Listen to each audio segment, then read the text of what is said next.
Hello, good morning.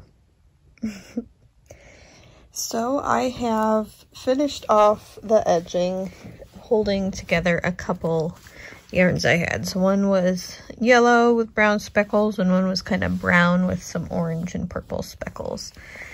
Trying to decide if I like it before I weave in the ends. So, I mean, you can see a bit of a difference. It would be such a chore to rip back the whole edging and get those stitches all back on the needle that I think I might be willing to just live with it as is. So here, let's step back and look. I mean, I can see it because I know it's there. I feel like it's not too noticeable. I'm going to leave it for now. We'll see what happens though.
Hello, it is my afternoon break. I've had a busy day. I am going to make some easy apple crisp bars. I'm just gonna get the base done here on my afternoon break, and then I will make the rest of it after work. So the base is a shortbread crust. It looks really good. So the recipe is from the website ifyougiveablondeakitchen.com. So look that up, easy apple crisp bars. First time trying it, but it looks really delicious. So let's get going. I put my butter next to my candle to soften because it is so chilly in here. I was afraid it wouldn't soften.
Hello, happy Wednesday. I am on my morning break. I am going to iron this fabric for my Jemima bonnet. I left my sewing stuff set up out in the kitchen here, since I now do work on the desk that I used to, that was my sewing desk. It's just easier to set it up out here instead. I had been sewing on this dress that I cut out at the beginning of October. So I have to put the sleeves in still. But I ran out of steam on that, so I just left it out. And now I realize I really need to get the rest of my costume done. So I'm at least gonna get this fabric ironed. I washed it and dried it to pre-shrink it. There's all sorts of who's its and what's its on it. Okay. I use an old iron. It is a steam iron, but I've never actually put water in it. I just use a spray bottle. And then iron. May not be heated up all the way yet. I love old irons because they're so heavy. And this one's just in really good colors. Had my dad check it over to make sure it was safe. Don't want to burn the house down.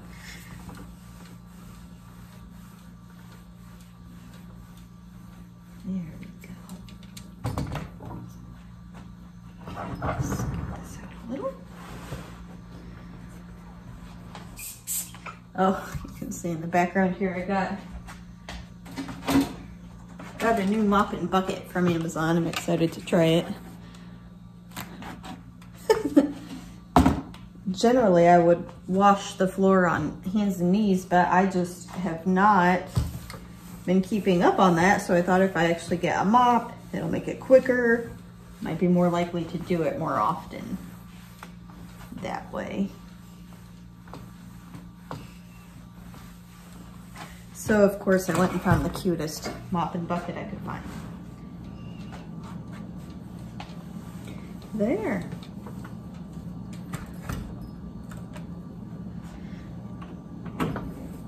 Let's start cutting on that.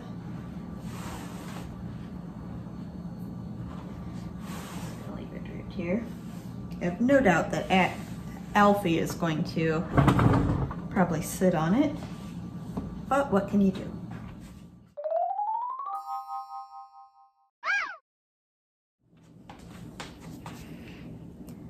Guys, disaster has struck.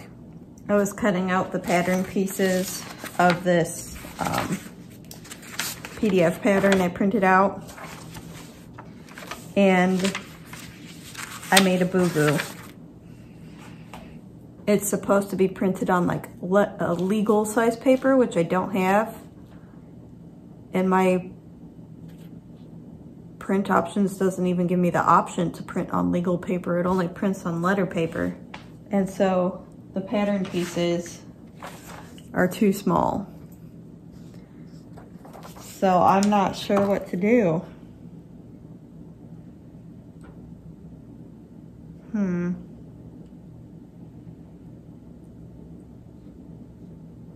I'll have to think about it. Oh, I'm so frustrated. I think I may have figured it out. So I was trying to do it on my phone, and so I didn't have these options to change things. The seller very clearly stated that it was supposed to be legal paper, not letter paper. So it is not on the seller. This is on me. Success. I was able to print it at the correct scale.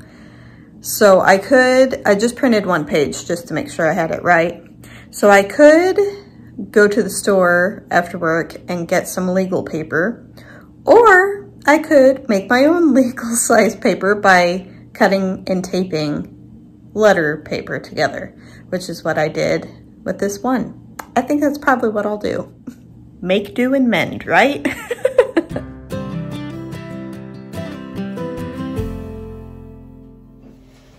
So I have decided that I am going to rip back the edging and redo it all the same. I think I will hold these two colors together. And so while it won't match, it might just look like a nice accent color. So here we go, ripping back. I'm fortified with a cup of tea and some peppercaker cookies I got from Al Johnson's, a Swedish restaurant up in Door County. Here we go.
Hello and happy Thursday. Ooh, it's a drizzly and cool fall day. I just love it. I actually got one of my windows cracked even though it's really cold outside. We haven't actually turned on our regular heating yet. Our apartment actually keeps its temperature pretty well. And it tends towards warm rather than cool actually. But it has been in the 60s in here, which we really enjoy. It is a little chilly right now, I will admit, but I don't have a very warm shirt on.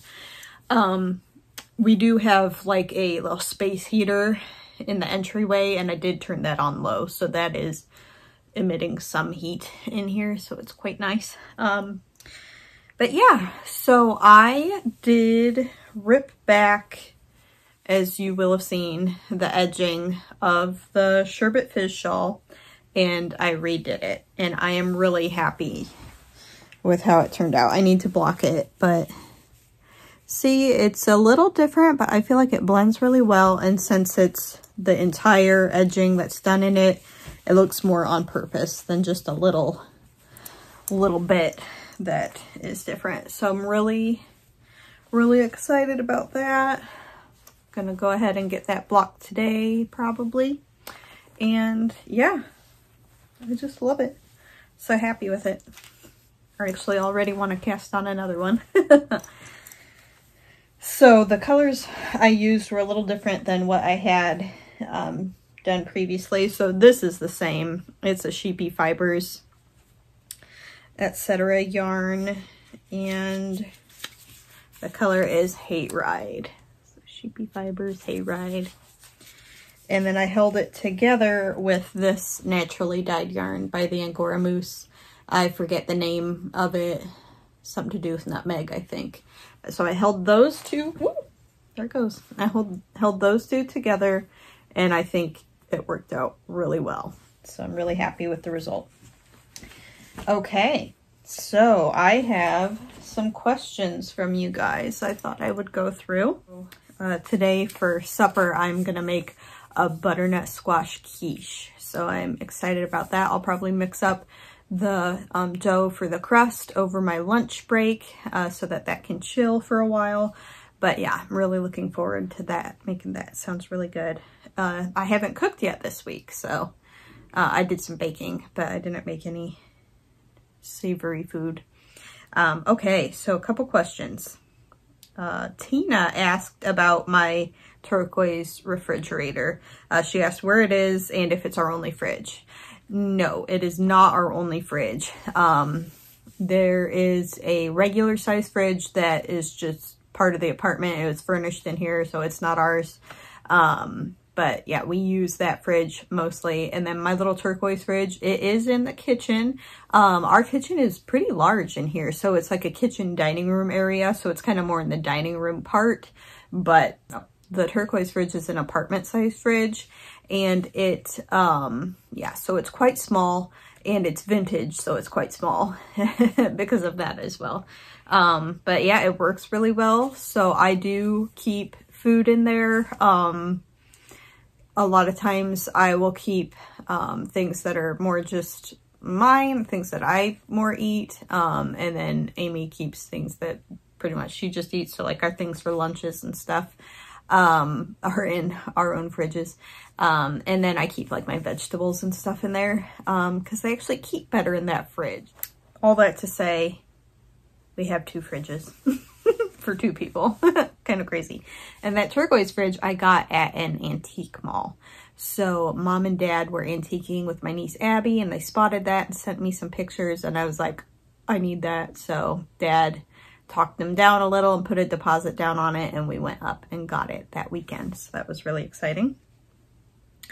Okay, and then Needles in My Hand asked if the misread books need to be read in order. So if you saw the last one, so I mentioned misread, and no, they do not need to be read in order, not necessarily. I feel like the characters that are in each book are kind of reintroduced, so you can get kind of an idea of who they are without having started from the beginning. That being said, I did read them in order, so it's probably better to read them in order, but not absolutely necessary. So yeah, I just love misread. They aren't like a specific genre. They're not mysteries, they're not romance, they're just stories about people's lives. Like, it's kind of like a vlog almost. It's like looking at people's lives and the things that they went through, and they're fictional people, but they're just really, really charming stories. And I like that they're not just like romance. I mean, sure, people fall in love and get married and stuff, but it's not like the only point of the book, which I really appreciate because, I mean, I'm single. So, I mean, romance isn't everything. So you can, and there are single people in those books. Like Miss Claire, my favorite character, she was engaged and her fiance went off to World War I, and I won't, oh, I'm gonna give away, well, okay, spoiler alert, just so you know, she ends up never getting married, and you can probably guess why. But she lived a full, happy life, and she was loved by all, and had a really useful, fulfilling life. So, yeah, tangent, sorry, but that just, I really appreciate that about these books. So, got more than you bargained for there, Needles in My Hand, but there you go. So, next question. Karen, aka Cottage Keeper, asked quite a few questions. So, I will run through these, just keeping an eye on the time. She asked how many projects I have going on at one time. Generally 1 or 2. I would say generally 2. So usually I will have a bigger project like a sweater or a shawl, as well as a pair of socks. Usually I will have some type of project on the back burner as well. So it really depends. So I guess I'd say 2 to 3. I don't like to have too many projects going on at once, because if I have too many, I feel like I don't see enough progress on them and I lose interest. I like to see progress. And usually when I first start a project, I'm so in love with it and I will do probably about like 80% of it. And then I kind of lose interest and it takes twice as long to do the remaining 20%, it seems like. But I do try to stick with a project when I have it so that it doesn't just become an unfinished object. So she also asked how I stay focused. Probably just by limiting the number of projects that I have. Yeah, that's probably how. And then also she asked if I plan a lot before I start a project, and that is no. I'm very fly by the seat of my pants. Usually I'll see a yarn that I like and I'll get that and it'll inspire an idea, or I'll see a pattern that I love and I'll get that and find yarn to match it and that'll inspire it. But I don't really plan ahead. I kind of just go with whatever tickles my fancy. For example, with this shawl, I had two sweaters on the needles at the time. And yeah, I decided I needed to cast on the shawl because I didn't have anything very autumnal looking on my needles. And I am a very seasonal knitter, crocheter. I like to be making something that is of the season in that season. So, I don't know if that answers the question. And then she asked if I had favorite needles. I prefer wood or bamboo needles over metal or plastic needles. So I do have this Knit Picks options set in the Sunstruck wood. I really like just the natural looking wood. For socks, I will do either magic loop with a circular needle or double pointed needles. I probably actually prefer DPNs if I'm honest.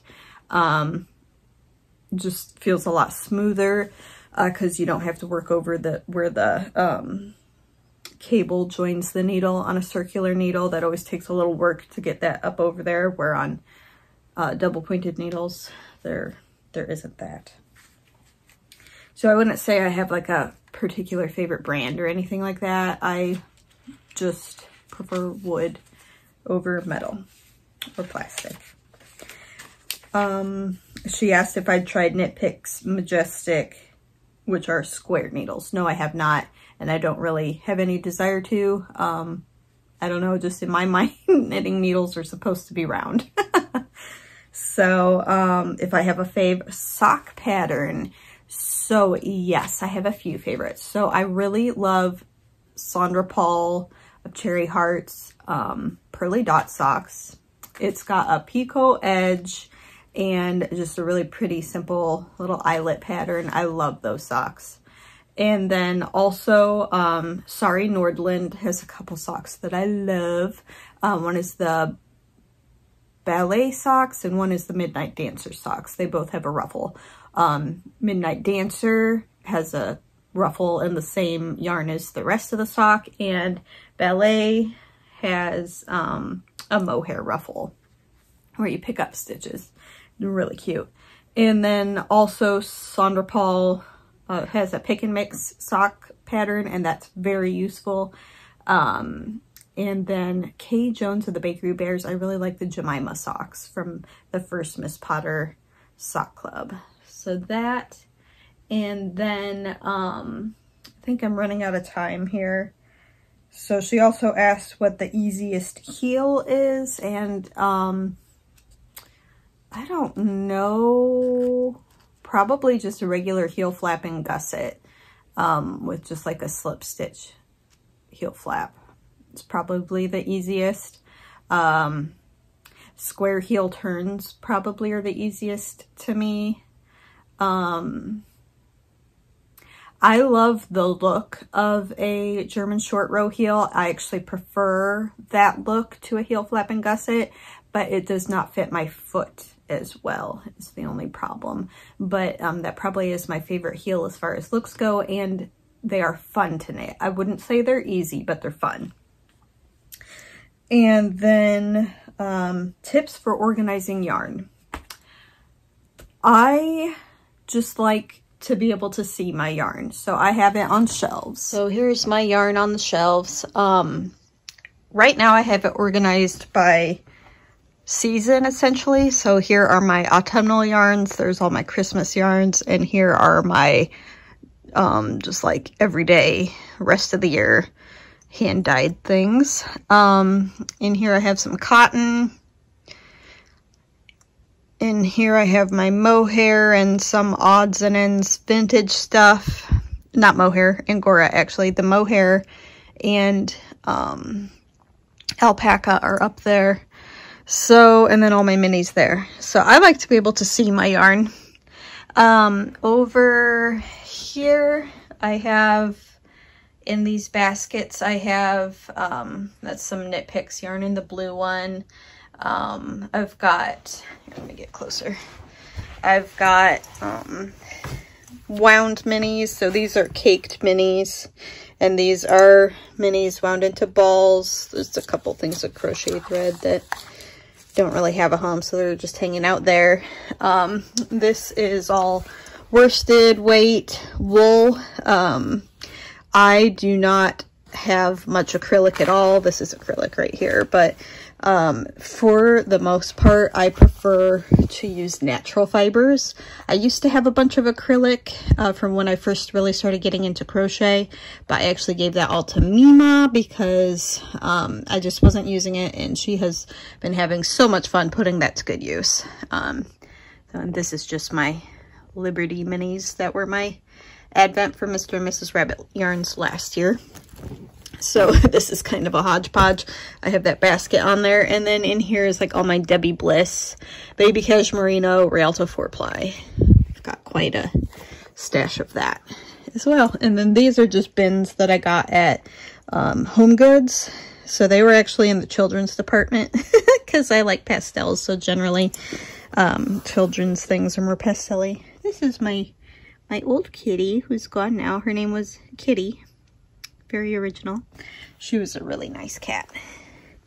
But yeah, here's some fabric for current projects. This is all fabric. Yeah. Okay, I need to get back to work, so I will see you again later.